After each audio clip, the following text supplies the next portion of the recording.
mademoiselle, monsieur, bienvenue à Metro News. Voici les principaux titres qui seront développés aujourd'hui. Dans une longue interview accordée au New York Times, l'un des assassins présumés du président Jovenel Moïse, Rudolf Jarre, a admis avoir aidé à financer et à planifier le complot visant à tuer le président. Il a pointé du doigt le Premier ministre Ariel Henry qui serait impliqué dans le complot. Contrairement à ce qui a été annoncé, la caducité du tiers restant du Sénat n'a pas été constatée par le gouvernement. La rentrée parlementaire a eu lieu. Le président du Sénat, Joseph Lambert, lance un appel au dialogue. Libération samedi par la police nationale d'un groupe d'otages qui avait été enlevé par des individus armés à Lacroix-Péris, section communale de l'Ester, département de l'Artibonite.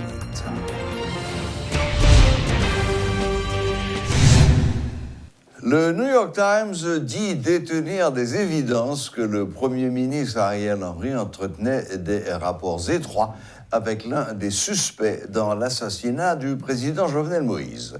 Dans un article paru ce 10 janvier, le journal rappelle que le Premier ministre a parlé à J.F. Badiou avant et après le crime.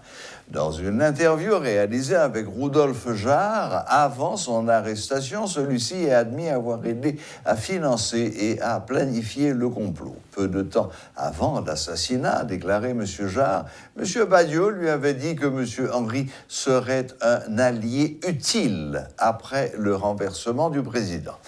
Après l'assassinat, M. Jarre a déclaré que lui et M. Badiou étaient restés en contact tout en évitant les autorités et qu'ils avaient même partagé une maison sûre plusieurs jours après le meurtre. Dans les heures qui ont suivi le meurtre, lorsque des policiers ont piégé les mercenaires colombiens accusés d'avoir commis l'agression, M. Jarre a déclaré que M. Badiou avait demandé l'aide de M. Henry pour s'échapper. Selon M. Jarre, M. Henry a répondu qu'il, je cite, « passerait quelques appels », fin de citation, bien que ces affirmations n'aient pas pu être vérifiées de manière indépendante. M. Jarre a affirmé qu'il pensait que le but du complot était de destituer et pas de tuer le président et qu'il a été pris dans un jeu politique plus large qu'il ne comprend toujours pas entièrement. M. Jarre a également mis en cause un autre haut responsable du gouvernement de M. Henry, en la personne du chef de la police, Franz L.B. Au cours d'une réunion pour discuter du complot, a déclaré M. Jarre, M. Badiou a appelé M. L.B., un conseiller principal de la police à l'époque, et lui a demandé de l'aider à se procurer des armes pour le coup d'État. Il a affirmé avoir été recruté dans le complot fin mai par M. Badiou par l'intermédiaire d'un ami commun. M. Jarre a déclaré qu'il s'était joint par dégoût de l'autoritarisme croissant du président et par espoir d'obtenir un traitement commercial préférentiel de la part du nouveau gouvernement. M. Jarre a déclaré qu'il ne savait pas quels ordres M. Badiou suivait ni qui était le principal cerveau de ce meurtre. Nous avons réussi à entrer en contact avec M. Anatoly Komanaev, qui est le journaliste qui a écrit ce fameux article du New York Times suite à sa rencontre avec M. Rudolf Jarre. Il est avec nous en visioconférence et nous allons lui poser quelques questions. Good evening, Mr. Anatoly Komanaev. Good evening, Serge. Thank you for having me. Okay, now, first question. We understand that you interviewed Mr. Jarre, Mr. Rudolf Jarre, prior to his arrest by the Dominican authorities. How did you meet him? Did you find him, or did he contact you? Did he come to you? Well, it was a joint, I think, efforts.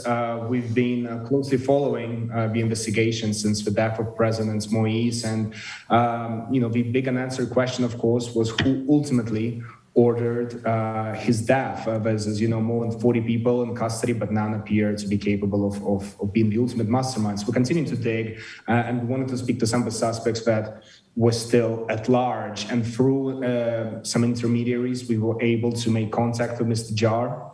We traveled to Port-au-Prince to meet him in capital Port-au-Prince at night in an area obviously I cannot disclose, but we spoke at length in the back of his car for several hours about his participation in the plots and just why the president died in such a horrendous way. And the first contact was in Port-au-Prince, you said? Correct. We met in Port-au-Prince. He was still there at the time, obviously in hiding, constantly changing his locations, changing his the places where he slept. But yeah, as several other people connected to the case, he was able to evade authorities for a very long time. Mm-hmm. But the main interview took place in the DR. Still in Port-au-Prince. We spoke in Port-au-Prince. That was amazing. Oh, okay. It was all done in Port-au-Prince. It was all done in Port-au-Prince, correct. Oh, wonderful. You said, or Mr. Jar said in that interview that in his opinion, the Prime Minister of Haiti, Ariel Henry, was involved in the plot. Did you or have you tried to reach the Prime Minister to get his side of the story, and did he answer you? We don't have evidence that Prime Minister was involved in the plots, and then Jar did not know that either. I think we can say that Prime Minister was aware that something was afoot, was aware that something perhaps was happening, and then certainly found out the details way before a vast majority of Haitians because of his contact with the main suspects. But we did, of course, contact the Prime Minister and his office. The Prime Minister himself did not respond to repeated requests for comment, for detailed questions that we sent him. But we spoke to one of his advisors who asked to remain anonymous, and their position, the position of the Prime Minister's office, is that they have no relations with Joseph Barrio, who's the main suspect in the case and the main connection. Correct. When you were with Mr. Jar in Port-au-Prince, how would you describe his attitude, his state of mind? Did he look like someone who feared for his life, or how was he?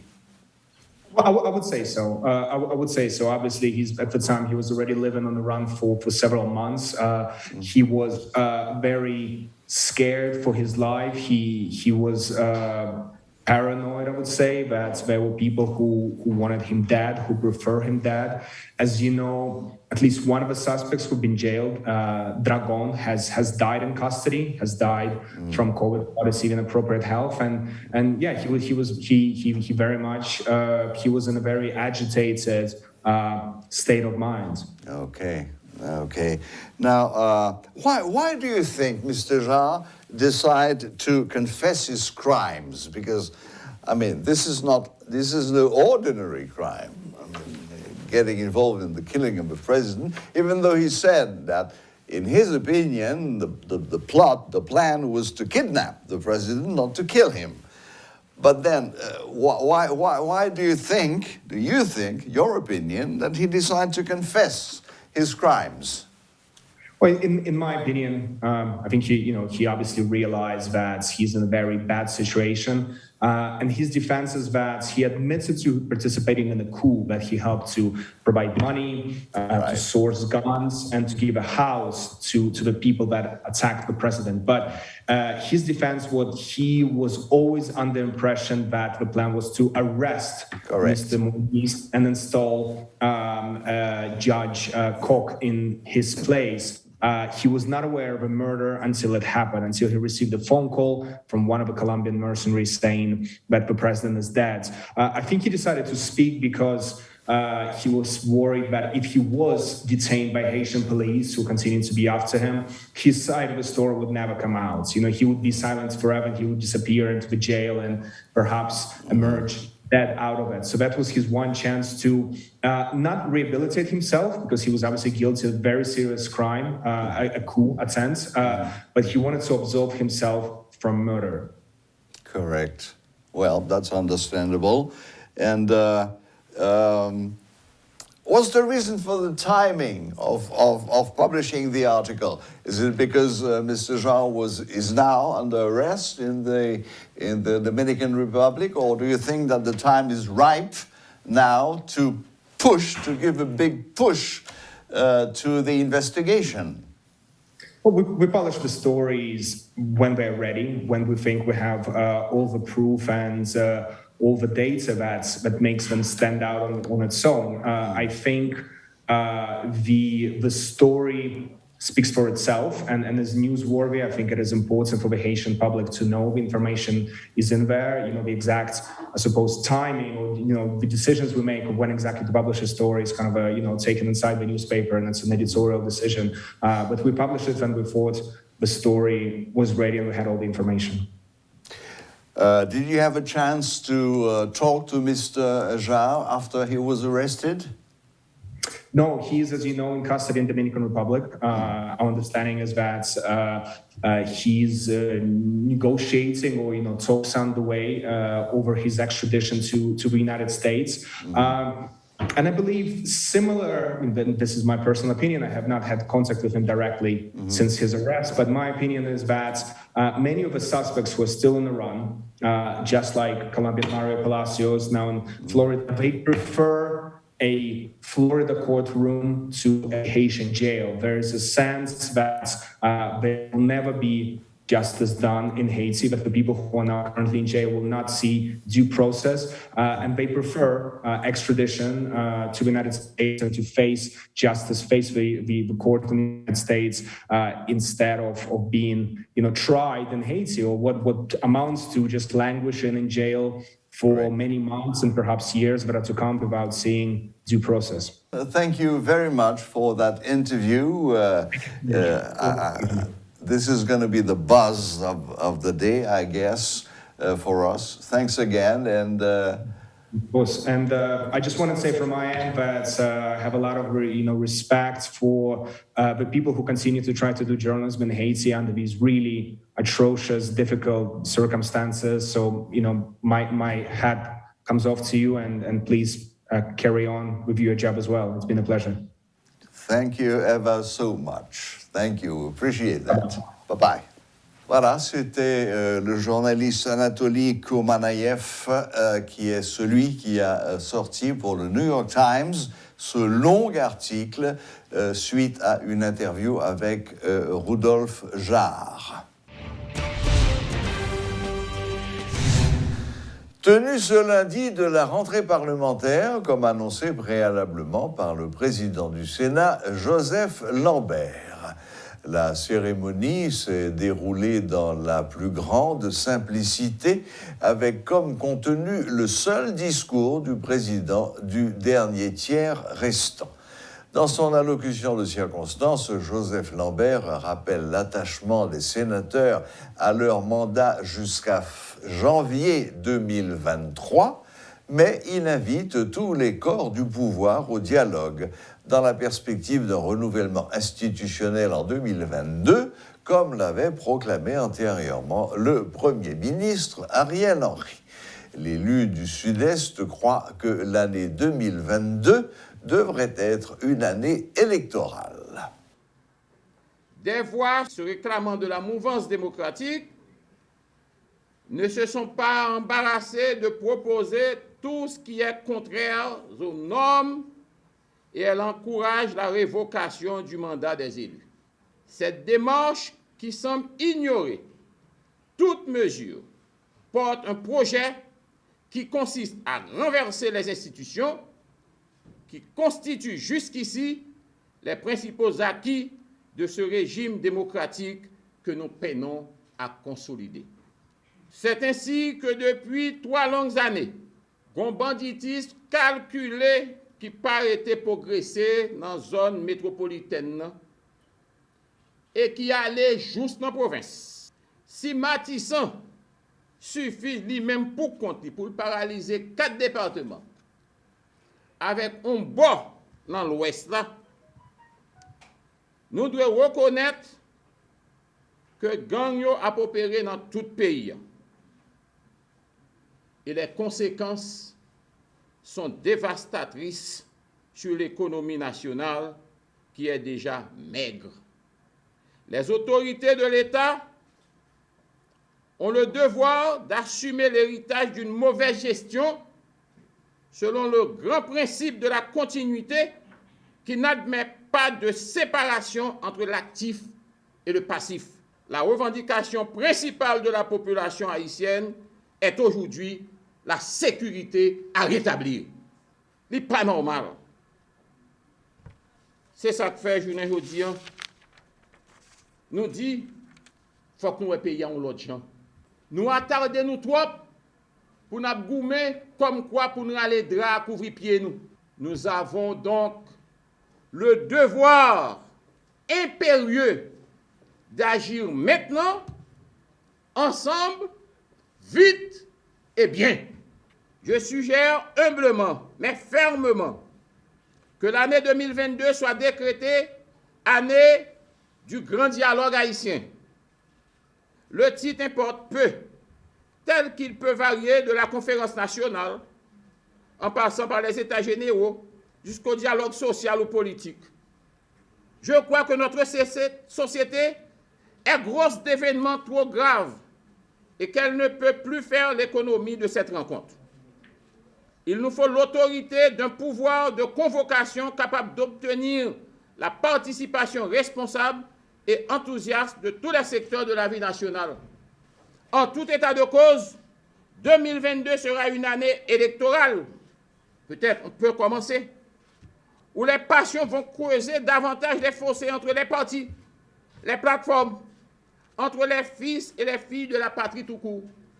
Pourtant, dès que il y a une élection, ça veut dire maman, petite, madame, frère, soeur, ces périodes division. Je ne dis pas, nous avons un pays qui est divisé et l'élection va diviser, d'où nous devons entrer dans le pays, dans l'année ça, et dans l'année qui vient, bras dessus, bras de ça, non unité et parfaite et non cohésion la plus totale. Des militants estiment qu'ils ont été manipulés par les responsables du secteur démocratique et populaire. Une conférence de presse de ce secteur démocratique et populaire a été perturbée par ces militants en colère. Ils estiment que les responsables du secteur démocratique et populaire n'ont pas respecté leurs engagements.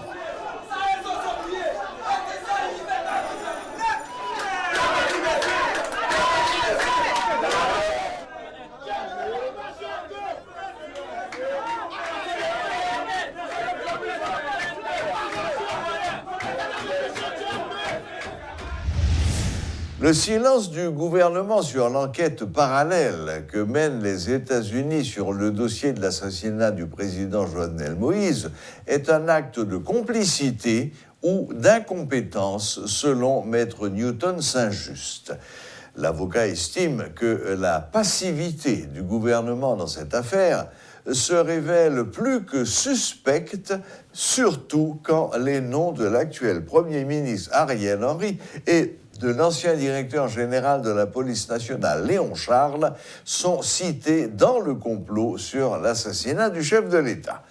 Maître Newton Saint-Just a fait ces déclarations lors d'une conférence de presse ce lundi à l'hôtel Ritz-Kinam. Tout citoyen au pays qui est en difficulté dans notre pays a besoin de protection diplomatique pays. C'est pas seulement Jovenel. On y a arrêté là, moi-même j'ai des clients américains, consulats, après dem toute journée. Pour qu'on s'est fait dans le dossier. Des fois, quand on vient dans le tribunal, là, on consulat délègue au monde. Un dossier comme ça, qui représente, qui incarne même l'intérêt national, la souveraineté du pays. Comme disait, un acte de guerre qui était passé lorsque des anciens militaires, même quand des anciens militaires, après, dit nous, viennent assassiner le président de la Caille. Et puis, dossier ça dans le tribunal floridien, pas un membre consulat haïtien, en Miami, vient même prendre information pour qu'on s'est passé dans le dossier. C'est un bagage qui est grave. Peut-être qu'il fait le par ignorance. Mais il doit avoir un acte de complicité. Mon complicité que ça pas intéressé parce que yo capable de combattre d'autant plus que nous rapport NDDH là, il indexé ancien chef police là et Charles comme Léon Charles, il était indexé et ancien actuel premier ministre là et là nous par exemple réponse que M. Ariel Tebay et le fait bien c'est une réponse maladroite. On ne peut pas parler avec un bon monde matin ça, on va aussi important par les Saoudis. C'est vraiment maladroit. Maintenant, et pour la réponse de Léon Charles, elle est insuffisante. Pour ça, on a dit, il révélé à travers Digicel, tu as un appel ça, vous faites vous, et puis je dit jamais, ça vient faire mission suspect qui est véritablement important. Il faut que le gouvernement lui-même a déjà fait une enquête interne pour retirer monsieur dans la diplomatie à toujours. Pour voir, avant c'est Américain qui a le prendre pour aller voir Floride, pour voir monsieur pénitencier. Bref, ce comportement attentiste, nous ne pas comprendre ni, il est capable de témoigner de la complicité, un acte de complicité, peut-être son acte d'incompétence, tout, nous ne pas connaître ça pour faire, mais nous t'a souhaité que nous connaissons les jours qui viennent, qui moun dans consulat, qui ont contact avec le juge là, parce que moi-même côté Milan, je connais 31 pour aller une audience qui va faire dans le tribunal là. C'est moi-même qui a cherché entrer en contact avec des amis avocats que j'ai dans Floride. Pour faire chercher moi. Mais c'est un job gouvernement. Mais on est qui technicien, il a besoin peut-être un monde aux États-Unis comme avocat, quel que soit le prix à payer, mais il s'agit de la dignité du pays, donc il faut changer de comportement ça. Voilà, la boucle est bouclée. Merci de nous rester fidèles. Très bonne semaine à toutes et à tous et à la prochaine, même heure, même chaîne.